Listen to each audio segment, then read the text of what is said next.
ఒక యోగి ఆత్మకథ. రచన పరమహంస యోగానంద.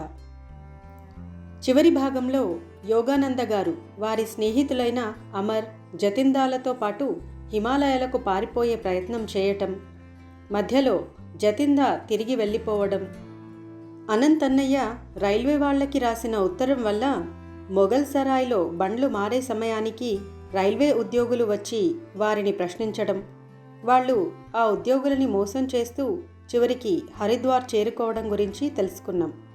అక్కడి నుండి ముందుకు సాగుదాం. అధ్యాయం 4, 10వ భాగం. హిమాలయాలకి పారిపోతుంటే ఆటంకం. రాచఠీవితో నిలిచిన కొండలు దూరం నుంచి మమ్మల్ని రమ్మని పిలుస్తున్నాయి. స్టేషన్లోంచి బయటికి దూసుకు వచ్చి స్వేచ్ఛగా సంచరిస్తున్న నగర ప్రజల్లోకి వచ్చిపడ్డాం.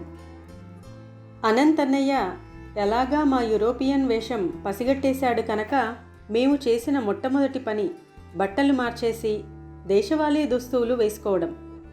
పట్టుబడిపోతామన్న కించ నా మనసులో పీకుతూనే ఉంది. వెంటనే హరిద్వారం విడిచి వెళ్ళిపోవడం మంచిదని అక్కడికి ఉత్తరాన ఉన్న ఋషికేశం వెళ్ళడానికి టికెట్లు కొనుక్కున్నాం. చిరకాలంగా ఎంతోమంది మునీశ్వర్ల పాదస్పర్శతో పునీతమైన భూమి ఋషికేశం. అప్పటికే నేను బండి ఎక్కేశాను. అమర్ మాత్రం వెనకబడి ఇంకా ప్లాట్ఫామ్ మీదే ఉన్నాడు. ఒక పోలీసు కేకతో వాడు ఠకీమని అక్కడ ఆగిపోయాడు. మాకు ఇష్టం లేకపోయినా మా సంరక్షకుడిగా వెంట తగిలిన ఆ పోలీసు అధికారి మమ్మల్ని ఒక పోలీస్ స్టేషన్ బంగళాకు నడిపించి మా దగ్గర ఉన్న డబ్బు స్వాధీనం చేసుకున్నాడు. మా అన్నయ్య వచ్చేదాకా మమ్మల్ని అక్కడ ఆపు చేసి ఉంచడం తన విధి అని మర్యాదగా చెప్పాడు. తప్పించుకు తిరుగుతున్న మేము చేరదల్చిన గమ్యం హిమాలయాలని తెలిసి ఆ అధికారి ఒక విచిత్రమైన కథ చెప్పాడు. మీకు సాధువుల పిచ్చి పట్టినట్టుంది. నిన్ననే నేనొక సాధువును చూశాను. ఆయన కంటే గొప్పవాణ్ణి మీరెన్నటికీ చూడలేరు.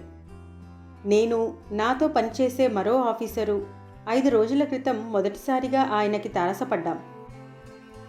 ఒక ఖూనీకోరు కోసం తీవ్రంగా గాలిస్తూ గంగ ఒడ్డున పహారా కాస్తున్నాం మేం.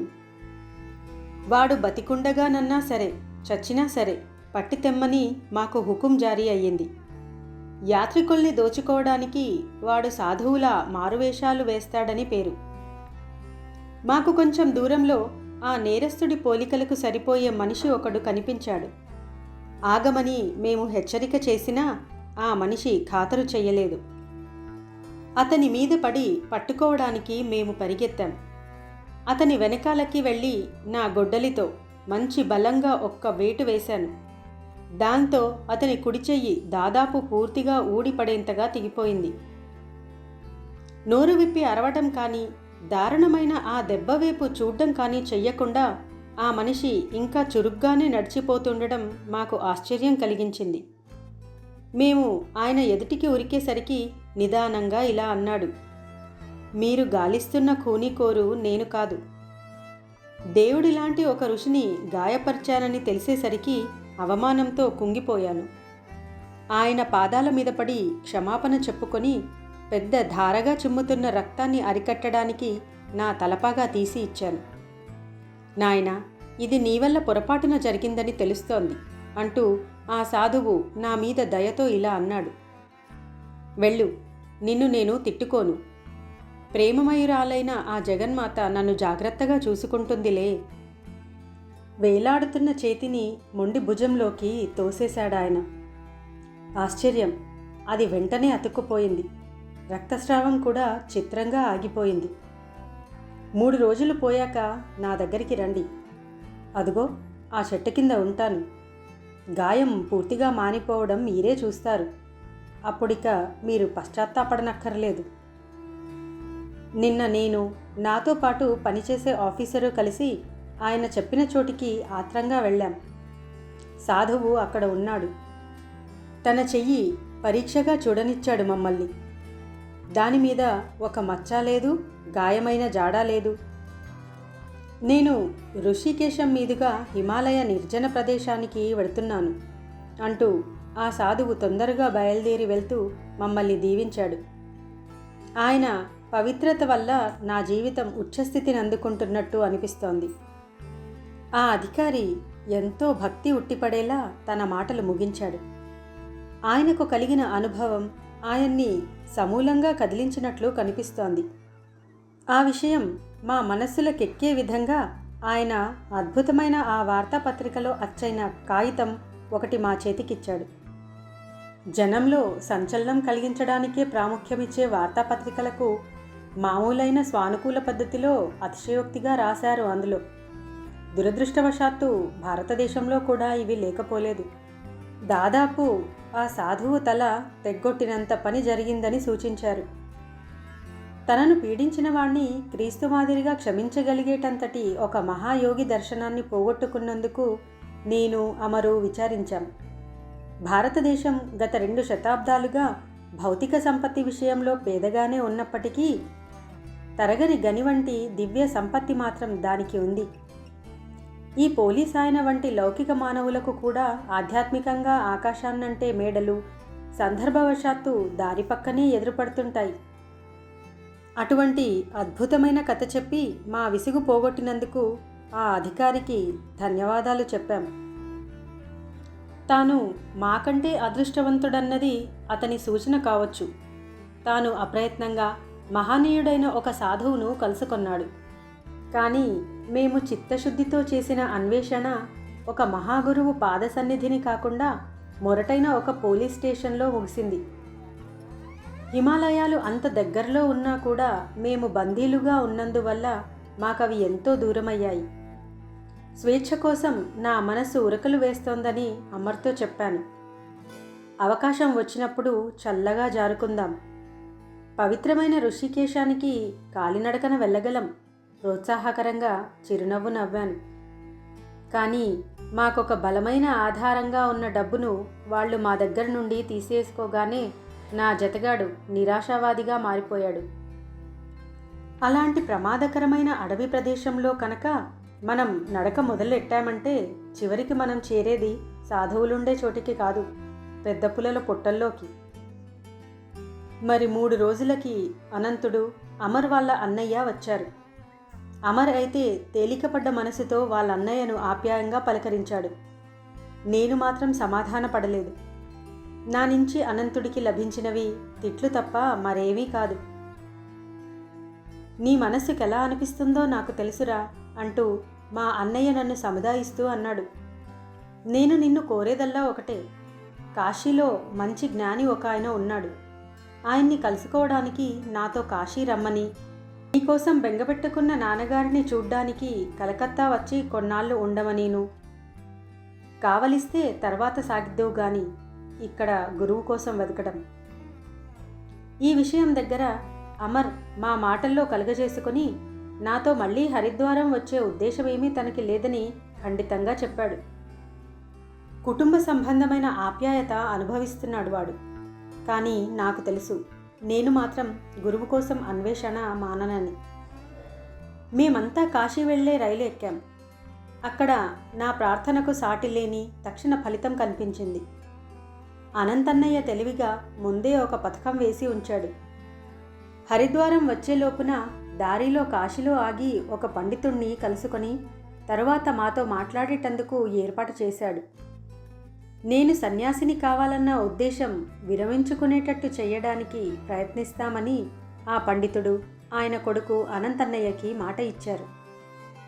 అన్నయ్య నన్ను వాళ్ళింటికి తీసుకువెళ్ళాడు. పండితుడు గారి కొడుకు యువకుడే. ముంగిట్లోనే నన్ను మంచి ఉత్సాహంగా పలకరించాడు. నాకు సుదీర్ఘమైన వేదాంతోపన్యాసం ఇచ్చాడు. తనకు దివ్యదృష్టి వల్ల నా భవిష్యత్తు తెలుసునని నొక్కి చెప్పి సన్యాసిని కావాలన్న నా ఉద్దేశాన్ని చులకనగా కొట్టిపారేశాడు. నీ మామూలు బాధ్యతల్ని విడిచిపెట్టాలన్న పట్టు మీదే కనుక నువ్వు ఉన్నట్లయితే నీకెప్పుడూ దురదృష్టమే దాపురిస్తుంది. దేవుణ్ణి దర్శించలేవు. ప్రాపంచిక అనుభవాలు లేకుండా నీ పూర్వజన్మను తొలగించుకోలేవు అన్నాడాయన. అందుకు సమాధానంగా భగవద్గీతలో చెప్పిన అమృత వాక్కులు నా నోటిలోంచి వెలువడ్డాయి. ఎంతో దుష్కర్మ మూటగట్టుకున్నవాడు కూడా ఎడతెరిపి లేకుండా నన్ను ధ్యానించినట్లయితే అతడు వెనుక చేసిన దుష్కర్మల ఫలితాలు శీఘ్రంగా నశిస్తాయి. అతడు ధర్మాత్ముడయి శాశ్వత శాంతిని అందుకుంటాడు. నన్ను నమ్ముకున్న భక్తుడెవడూ నశించడు, ఇది నిశ్చయమని తెలుసుకో. అయితే ఆ యువకుడు అంత గట్టిగా జోస్యం చెప్పేసరికి నాలో విశ్వాసం కొద్దిగా సడలింది. అప్పుడు గుండె నిండా భక్తి నింపుకొని మనసులోని దేవుణ్ణి ఇలా ప్రార్థించాను. దయ ఉంచి నా మానసిక ఆందోళన పోగొట్టు. ఇక్కడే ఇప్పుడే జవాబు చెప్పు. నన్ను సన్యాసిగా బతకమంటావా, సంసారిగానా? నీ ఉద్దేశం చెప్పు. ఈ పండితుడు గారి ఇంటి ఆవరణకు వెలుపల ప్రసన్న వదనుడయి ఉన్న ఒక సాధువును గమనించాను. దివ్య దృష్టి కలవాణ్ణని చెప్పుకొనే ఈయనకు నాకు తీవ్రంగా జరిగిన సంభాషణను ఆయన వినే ఉంటాడన్నది నన్ను తన దగ్గరికి పిలవడంతో అర్థమయ్యింది. ప్రశాంతమైన ఆయన కళ్ళల్లోంచి బ్రహ్మాండమైన శక్తి ఒకటి వెలువడుతున్నట్టు నాకు అనుభూతి కలిగింది. బాబు, ఆ అజ్ఞాని మాటలు చెవిని పెట్టకు. నీ ప్రార్థనకి జవాబుగా ఈ జన్మలో నీకు నిర్ణయమైన ఏకైక మార్గం సన్యాసమేనని నీకు నమ్మకంగా చెప్పమని భగవంతుడు నాతో అంటున్నాడు. ఖచ్చితమైన పరిష్కారంలో వచ్చిన ఈ సందేశాన్ని వినగానే నాకు ఆశ్చర్యమే కాదు, కృతజ్ఞతాభావం కూడా పెళ్ళుబుక్కింది. సంతోషంగా చిరునవ్వు నవ్వాను. ఆ మనిషి దగ్గర నుంచి వచ్చేయి అంటూ ముంగిట్లోంచి అజ్ఞాని నన్ను పిలుస్తున్నాడు. ఋషితుల్యుడైన నా మార్గదర్శకుడు ఆశీర్వాద సూచకంగా చెయ్యి ఎత్తి మెల్లిగా వెళ్ళిపోయాడు. నువ్వెంత పిచ్చివాడివో ఆ సాధువు అంత పిచ్చివాడు. ఇంత మనోహరమైన వ్యాఖ్య చేసినవాడు తలనెరిసిన పండితుడు. ఆయన కొడుకు నా వైపు సానుతాపంగా చూస్తున్నారు. అతను కూడా దేవుడి కోసం అనిశ్చితమైన అన్వేషణలో పడి ఇల్లు విడిచిపెట్టేశాడని విన్నాను. నేను ఆ వైపు నుంచి తిరిగిపోయాను. ఈ ఇంటి వాళ్లతో నేనింకేమీ మాట్లాడదలుచుకోలేదని అన్నయ్యతో చెప్పేశాను. దాంతో అతను నిరుత్సాహపడి వెంటనే వెళ్ళిపోవడానికి ఒప్పుకున్నాడు. వెంటనే మేము కలకత్తా వెళ్లే రైలు ఎక్కాం. డిటెక్టివ్ గారు, నేను 2 స్నేహితులతో కలిసి పారిపోయానని మీరు ఎలా కనిపెట్టారు అని అడుగుతూ సరదాగా నాకు కలిగిన ఆసక్తిని మా తిరుగు ప్రయాణంలో అన్నయ్య దగ్గర బయట పెట్టాను. అతను కొంటెగా నవ్వాడు. మీ బళ్ళో అమర్ క్లాసులోంచి వెళ్ళిపోయాడని, మళ్ళీ రాలేదని తెలిసింది. మరునాడు పొద్దున వాళ్ళింటికి వెళ్ళి గుర్తులు పెట్టిన రైల్వే టైం టేబుల్ బయటికి లాగాను. సరిగ్గా అప్పుడే అమర్ వాళ్ళ నాన్నగారు బండిలో బయటికి వెళ్ళబోతూ బండివాడితో మాట్లాడుతున్నారు. మా అబ్బాయి ఈ పూట బడికి వెళ్ళడానికి నాతో రాడు, మాయమైపోయాడు అంటూ బాధగా అన్నారాయన. మీ అబ్బాయి గారు మరో 2 తెల్లదొరల బట్టలు వేసుకొని హౌరా స్టేషన్లో రైలు ఎక్కారని నాకు తెలిసిన బండివాడు చెప్పగా విన్నానండి. వారి తెల్లబూట్లు బండివాడికి బహుమతిగా ఇచ్చారట కూడా అన్నాడా బండివాడు. దాంతో నాకు 3 ఆధారాలు దొరికాయి. టైం టేబులు, 3 కుర్రాళ్ళు, ఇంగ్లీషు వాళ్ళ దుస్తులు. ఉల్లాసము విసుగుదల కలిసిన మనస్సుతో అన్నయ్య బయటపెట్టే సంగతులు వింటున్నాను. బండివాడి విషయంలో మేము చూపించిన ఔదార్యం కొద్దిలో వికటించిందన్నమాట. నేను వెంటనే వెళ్ళి టైం టేబుల్లో అమర్ గీతలు పెట్టిన ఊళ్ళ స్టేషన్ల మాస్టర్లందరికీ టెలిగ్రాములు ఇచ్చాను. బెరైలీ దగ్గర టిక్కు పెట్టాడతను. అంచేత అక్కడున్న మీ స్నేహితుడు ద్వారకకి తంతి ఇచ్చాను. తరువాత కలకత్తాలో మన ఇంటి చుట్టుపక్కల వాకబు చేసిన మీదట తెలిసిందేమిటంటే, మన జతిందా ఒకరోజు రాత్రల్లా ఇంటికే రాలేదని, మరునాడు పొద్దున యూరోపియన్ వేషంలో దిగాడని తెలిసింది. వాణ్ణి వెతికి పట్టుకొని భోజనానికి రమ్మని పిలిచాను. నేనొక స్నేహితుడి మాదిరిగా పిలిచేసరికి వాడు కాదనలేక ఒప్పుకున్నాడు. దారిలో వాడికి ఏమాత్రం అనుమానం రానియకుండా ఒక పోలీస్ స్టేషన్లోకి తీసుకువెళ్ళాను. అంతకుముందే నేనక్కడ భయంకరంగా కనిపించే ఆఫీసర్లని ఏరికోరి ఉంచాను. మేము వెళ్ళగానే వాళ్ళు వాణ్ణి చుట్టుముట్టారు. వాళ్ల వాడి చూపులకు తట్టుకోలేక జతిందా తన వింత నడవడికి సంజాయిషి చెప్పుకోవడానికి ఒప్పుకున్నాడు. ఆధ్యాత్మికమైన ఉత్సాహంతో మనస్సు తేలిపోతుండగా హిమాలయాలకు వెళ్ళాలని బయలుదేరాను అంటూ చెప్పడం మొదలుపెట్టాడు. గొప్ప గురువుల్ని కలుసుకోగల అవకాశం దొరుకుతుందన్న ఆశతో నా మనసు నిండిపోయింది. కానీ ముకుందుడు హిమాలయ గుహల్లో మనం ఆనందంలో తన్మయులమై ఉన్నప్పుడు పెద్ద పులులు మంత్రానికి కట్టుబడ్డట్టుగా అయిపోయి పెంపుడు పిల్లుల్లా మన చుట్టూ కూర్చుంటాయి అని అనేసరికి నా ఉత్సాహమంతా నీరుగారిపోయింది. నుదుట చెమట పట్టేసింది. అప్పుడేం గతి అని వాపోయాను. ఒకవేళ పులుల క్రూర స్వభావం మా ధ్యాన సమాధి శక్తి ప్రభావం వల్ల మారకపోతే మమ్మల్ని అవి పెంపుడు పిల్లుల్లా దయతో చూస్తాయా అన్న ఆలోచన నాలో కలిగింది.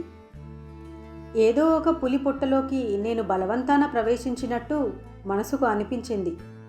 అది కూడా పూర్తి శరీరంతో కాదు, శరీరంలోని ఒక్కొక్క భాగమే విడివిడిగా. ప్రయాణం మధ్యలో జతిందా మాతో చెప్పకుండా మాయమైనప్పుడు అప్పుడు నాకు కలిగిన కోపం ఇప్పుడు వచ్చిన నవ్వుతో ఎగిరిపోయింది. అన్నయ్య రైల్లో ఇచ్చిన ఉల్లాసకరమైన ఈ వివరణ జతిందా నాకు కలిగించిన బాధనంతనీ పోగొట్టేసింది. కానీ ఉన్న మాట చెప్పాలి, ఒక్క రవ్వ తృప్తి లాంటిది కూడా కలిగింది నాకు. జతిందా కూడా పోలీసుల బెడద తప్పించుకోలేకపోయినందుకు. అనంతదా, అతన్ని నేనెప్పుడూ అనంతదా అనే పిలిచేవాణ్ణి. తమ్ముళ్ళు కానీ చెల్లెలు కానీ అన్నగారి పేరు చివర దా అన్న గౌరవవాచకం చేరుస్తారు. అనంతదా, నువ్వు గూఢచారివై పుట్టావు అంటూ తమాషాగా నేను చూసిన చూపులో కొంత విసుగుదల కూడా లేకపోలేదు. జతిందా ప్రవర్తనకు కారణం ఆత్మరక్షణ చేసుకోవాలన్న సహజ స్వభావమే కానీ మా కనిపించినట్టు మమ్మల్ని మోసం చెయ్యాలని కాదని తెలిసి నాకు సంతోషమయ్యింది అని అతనితో చెబుతాను. కలకత్తాలో ఇంటి దగ్గర నాన్నగారు కనీసం నా హైస్కూలు చదువు పూర్తయ్యేదాకానైనా తిరిగే కాళ్ళని నిలకడగా ఉంచుకోమని నా మనసులో నాటుకొనేటట్లుగా చెబుతూ బతిమాలారు. తరువాతి భాగంలోకి మన ప్రయాణాన్ని సాగిద్దామా మరి?